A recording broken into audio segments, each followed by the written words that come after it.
নমস্কার বন্ধুরা, আবার চলে এলাম কেন্দ্রীয় সরকারের একটি গুরুত্বপূর্ণ প্রকল্পের আপডেট নিয়ে।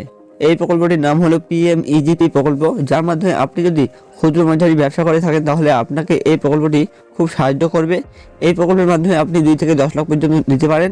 গ্রামাঞ্চলের প্রার্থীদের জন্য 35% এবং শহরাঞ্চলের প্রার্থীদের জন্য 25% ভর্তুকি পেয়ে যাবেন। তো বন্ধুরা, প্রকল্পের নাম হচ্ছে PMEGP প্রকল্প। এখানে কিন্তু আপনারা 2 থেকে 10 লক্ষ টাকা পর্যন্ত নিতে পারেন। আর আপনাদের কিন্তু গ্রাম থেকে হলে 35% ভর্তুকি এবং শহর থেকে হলে 25% ভর্তুকি মিলবে। PMEGP প্রকল্পে আবেদন করার জন্য বেশ কয়েকটি নিয়ম রয়েছে, সেই নিয়মগুলি আলোচনা করা যেতে পারে। এই লোনে আবেদনের জন্য আপনার বয়স 18 বছরের ঊর্ধ্বে থাকতে হবে।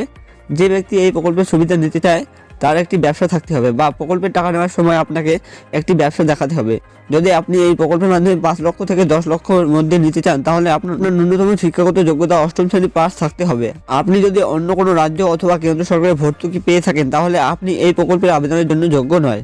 তো বন্ধুরা, আপনাকে কিন্তু একটা ক্ষুদ্র বা মাঝারি ব্যবসায়ী হতে হবে, সেটাকে ডেভেলপমেন্ট করার জন্য কিন্তু এই টাকাটিকে দেওয়া হবে।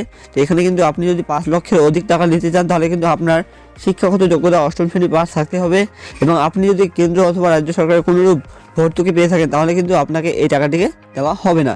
এবার কথা হচ্ছে আবেদন পদ্ধতি কী রয়েছে, আবেদনের লিঙ্ক কোথায় পাবেন।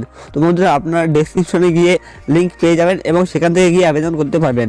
তো আবেদনে কোনো সমস্যা হলে অবশ্যই কমেন্টে জানাবেন। এবার কথা হচ্ছে ডকুমেন্টস কী কী লাগবে। তো চলুন দেখে নেওয়া যাক কী কী ডকুমেন্টস লাগবে। তো আপনাদের PMEGP প্রকল্পে আবেদন করার জন্য স্ক্যান করে যে সকল ডকুমেন্টস আপলোড করতে হবে সেগুলি হলো Aadhaar card, caste certificate, PAN card, project report, শিক্ষাগত যোগ্যতা certificate, bank account passbook, rural এরিয়ার সার্টিফিকেট। তো বন্ধুরা, আপনাদের কিন্তু এই 7টি প্রয়োজনীয় ডকুমেন্ট অবশ্যই দরকার। এটা কিন্তু আপনাদের স্ক্যান করে আপলোড দিতে হবে, তারপরে কিন্তু আপনাদের আবেদন সম্পূর্ণ হবে। আশা করছি আপনারা বুঝে গেছেন যে প্রকল্পটি কী এবং এখানে কী করে আপনাদের টাকা দেওয়া হবে। যদি আবেদন করতে গিয়ে কোনোরূপ সমস্যার সম্মুখীন হয় তাহলে অবশ্যই কমেন্টে জানাবেন, আমি আবেদন সম্পর্কিত একটি ভিডিও নিয়ে চলে আসবো। ধন্যবাদ।